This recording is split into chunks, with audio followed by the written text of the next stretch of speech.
Bonjour à tous. Pour ce nouveau voyage en fantasy, je vous propose de prendre au mot Terry Pratchett quand il nous dit que la science-fiction, c'est la fantaisie avec des boulons.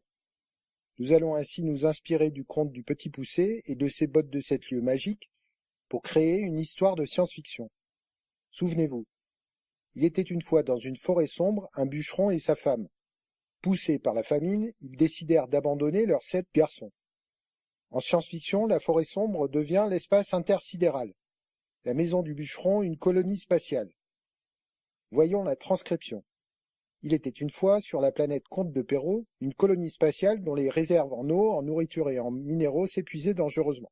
Un premier groupe de colons, sous la direction du commandant Petit Poucet, fut désigné pour rechercher des ressources.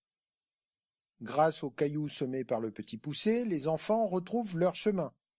Le vaisseau plonge dans le vide intersidéral. Un champ magnétique puissant perturbe les instruments de navigation. Heureusement, Petit Poucet a repéré une ceinture d'astéroïdes. En les suivant, ils retrouvent leur chemin. La seconde fois, le Petit Poucet sème des bouts de mie de pain, mais les oiseaux les mangent. Bientôt, les enfants sont perdus dans l'immense forêt. Le commandant Petit Poucet et ses compagnons repartent. Cette fois-ci, ils se sont trop éloignés. Ils ont bien lâché quelques balises spatiales, mais celles-ci ont disparu. L'astuce de leur commandant ne leur servira plus. Ils semblent perdus dans l'immensité sidérale. Le Petit Poucet et ses frères trouvent refuge dans une maison, habitée par un ogre et sa famille.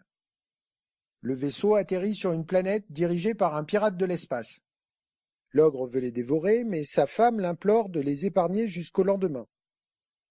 Le pirate veut les capturer, mais les habitants de la planète lui demandent de les laisser tranquilles.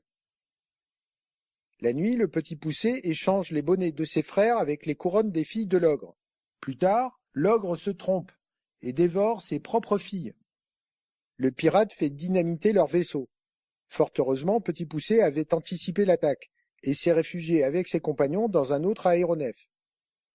Les 7 garçons réussissent à s'échapper. L'ogre, qui ne réalise pas tout de suite, se lance à leur poursuite avec ses bottes magiques, les fameuses bottes de 7 lieues.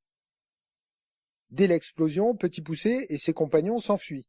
Malgré l'avance qu'ils ont prise, le pirate les poursuit avec un vaisseau ultra rapide.